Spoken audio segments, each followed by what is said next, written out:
¿No? De encontrarte una bomba debajo de la silla de ruedas. Sí, mira cómo me quedé. Así ya es correcto.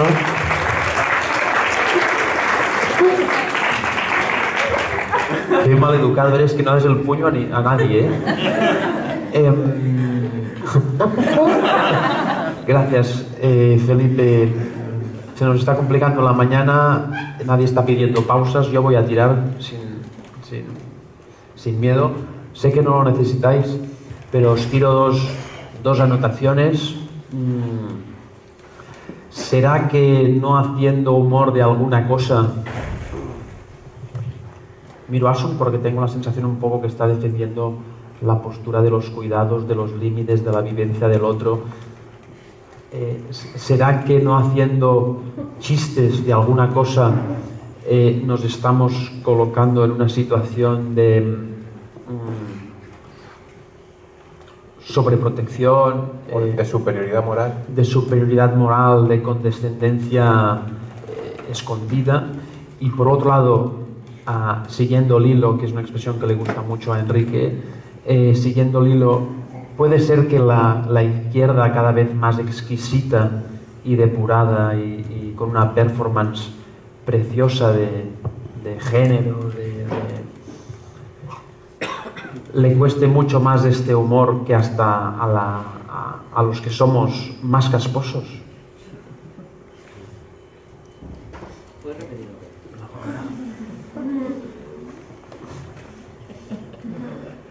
No. No me lo dices en serio, ¿no? Pues sí, yo creo que sí, tenemos ese problema, ¿no? De que no hemos sabido utilizar la ofensa como factor político y pensamos que la ofensa es algo de la derecha y nos ponemos en ese juego de izquierda y derecha, ¿no? Un pasito para adelante, un pasito para atrás, hacemos el baile, ¿no? Creemos que la ofensa era una cosa de la derecha y que nosotros teníamos que proteger y abrazar muy fuerte a los negros, a los discapacitados, a los extranjeros, y no, a las mujeres, a las minorías, a todo. Y no había que abrazarles tan fuerte, había que dejarles que creen su propio espacio y también que creen sus propios mecanismos de transgresión, incluso. No tenemos que proteger a los débiles, tenemos que darle el apoyo para que puedan generar sus propios espacios. Putearlos tampoco, o sí. Un poco. Putearlos, no, pero compartir las putadas, sí, a lo mejor sí. No sé si a pasear algún término psicoanalista. Cuando vemos esta comedia de un minusválido o a alguien que hace apología de su marginalidad, de su opresión, de su diferencia, no apología, sino que hace humor a partir de ese punto.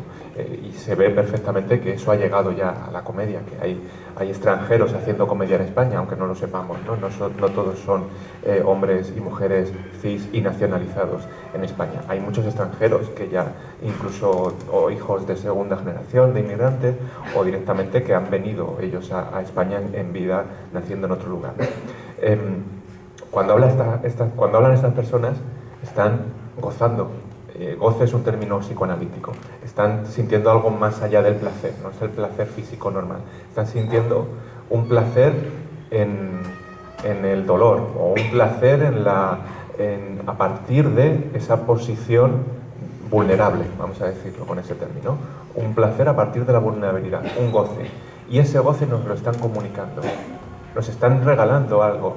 Cuando Felipe sale aquí y nos habla de sus mierdas, nos está regalando un dolor, lo está estirpando él y lo está compartiendo con nosotros. Vamos a llamarlo goce en términos de psicoanálisis.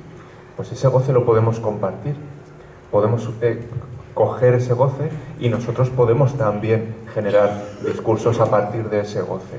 Por eso cuando hablamos de la ofensa y la censura, a lo mejor no estoy queriendo ofenderte, estoy intentando gozar nuestras vulnerabilidades, la tuya, pero que la tuya también es mía, porque no hay una distinción. Cuando tú haces el chiste de la GoPro a los latinoamericanos, él está diciendo habéis pasado por mucha mierda, seguramente, y vuestra venir hasta aquí habrá sido también un problema, un conflicto vital. Venís de países con vuestros propios conflictos, el cambio, el viaje, todo eso, las condiciones de marginalidad que os encontráis aquí, las condiciones de racismo, todo eso es una puta mierda. Vamos a reírnos, vamos a crear una comunidad en torno a ese mal rollo, porque también yo tengo mis mierdas, todos tenemos nuestras mierdas, todos somos vulnerables y todos estamos desnudos debajo de la ropa, por decirlo así. Entonces vamos a generar un clima en donde sacando tus mierdas las haga mías y sacando yo las mías las haga tuyas. Eso que es generar una comunidad a partir de la ofensa. La comunidad de la mierda. La comunidad de la mierda, estar en el barro, eso tiene un potencial político que la izquierda no siempre o muy poco, no lo ha potenciado. Una izquierda de salón, por supuesto que no, porque tiene que estar a los canapés, ¿no?, que sacan. Pero una izquierda callejera, una izquierda más de barrio, sí puede entablar esas alianzas. Y el humor es una dinámica comunicativa muy potente para generar esos nudos, esos núcleos de vulnerabilidad compartida y esa obscenidad compartida, en donde tu dolor y mi dolor se pueda poner encima de la mesa y podamos generar una complicidad a partir de ello. Esto es muy bonito cuando te lo explica un tío que ha estudiado, ¿no? Un varón cis que sabe todas estas cosas. Pero si lo llevamos a contextos, si lo matizamos, si generamos las pedagogías suficientes para poder hacer este camino, este recorrido, pues entonces vamos a poder generar otro tipo de alianzas, otro tipo de comunidades con el otro tipo de vínculos. Y la vulnerabilidad como vínculo creo que tiene ese potencial político que el humor sabe resaltar. Y me callo y cedo la palabra. Yo quiero añadir que no siempre estamos en disposición de poner la mierda encima de la mesa y quizá es cuestionable o me genera ciertas dudas que alguien se legitime de alguna manera, presionar para que eso ocurra. Ahí es donde que yo tampoco planteo que el cuidado sea antichiste, ni mucho menos. Ni siquiera planteo que haya una sola definición de cuidados. El cuidado no tiene una instancia esencial a partir de la cual podamos decir que es un buen cuidado y que no. Depende de la relación, depende del contexto, depende de quién eres, de quién soy, de mil cosas, ¿no? Entonces, pero sí que me parece que atender a la sensibilidad es importante, y atender a la sensibilidad no es ser paternalista, no tiene por qué ser paternalista, ni mucho menos. Me gustaría matizar estas cosas, y claro, compartiendo la mierda podemos generar comunidad. Claro que sí, es una manera de politizar el sufrimiento, pero insisto en que la gente ejerce el derecho a, si se quiere, no, si está en disposición de eso o no está en disposición de eso. A veces se requieren procesos, a veces, lo que comentaba antes, ¿no? Quizá hay determinadas situaciones de vulnerabilidad, de sufrimiento excesivamente radicales o tempranas, o llámalo como quieras, que hacen muy difícil que alguien pueda escuchar determinados mensajes. Y eso me está interrogando en ese sentido, ¿no? Cuando uno comparte su mierda en determinado punto, la puede compartir porque ha hecho un trabajo previo, al nivel que sea. ¿Y ese trabajo no podría ser el propio humor? ¿No podría estar localizado en el propio humor?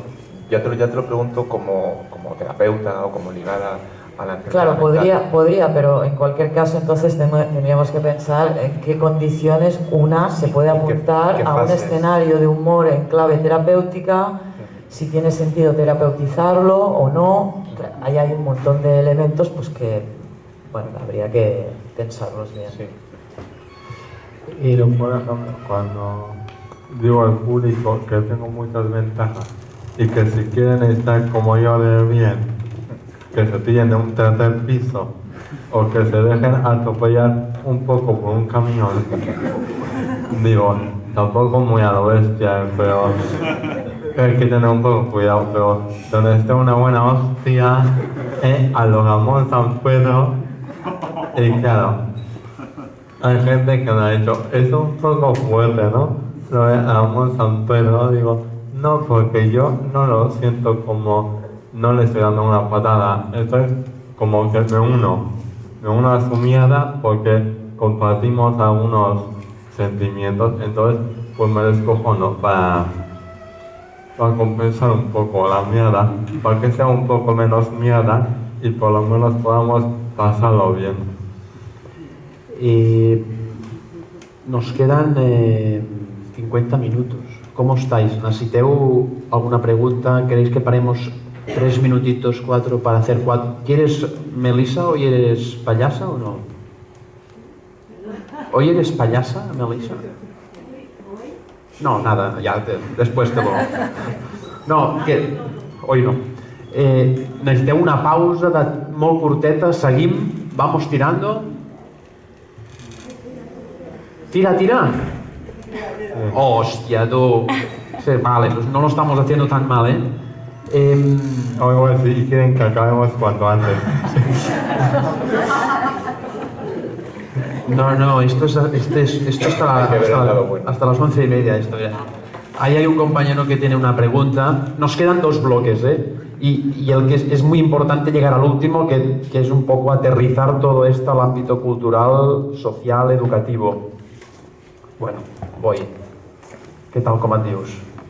Por cierto, de aquí se os ve de puta madre, ¿eh? Guapo. No, sí, vale. Com et dius?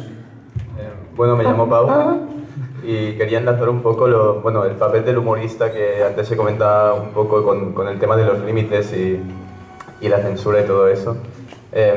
Porque por un lado pues hay como diferentes tipos de humoristas y humoristas que son siempre pues muy vastos y siempre cuando aparecen en público pues siempre siguen esa vastidad, esa no vergüenza.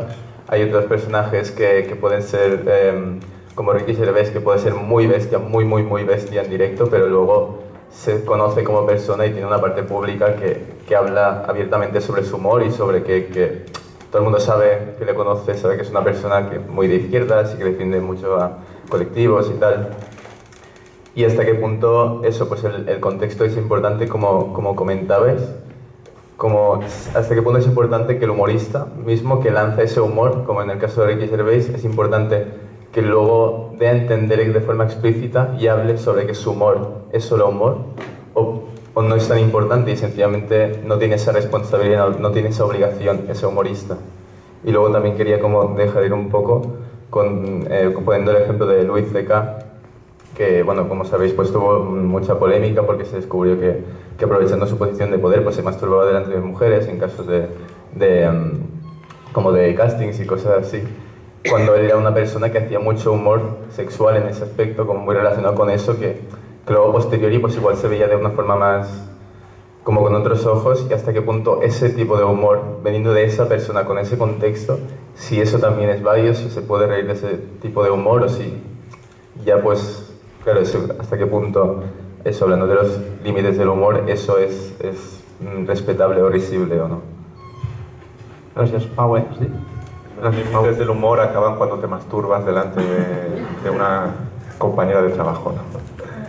Sí, se rompió un poco el pacto, quizá el pacto de ficción que crea el humorista cuando a mí me sigue fascinando Louis C.K. porque tiene un acting impresionante, probablemente sea el mejor cómico del mundo en cuanto a cómo se come la escena.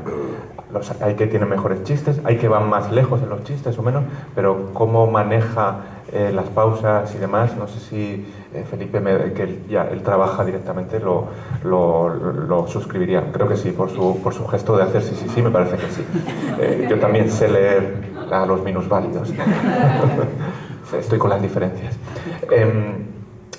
Sí que hay que entender que esa personalidad de Ricky Gervais, habías dicho el primero, ¿verdad?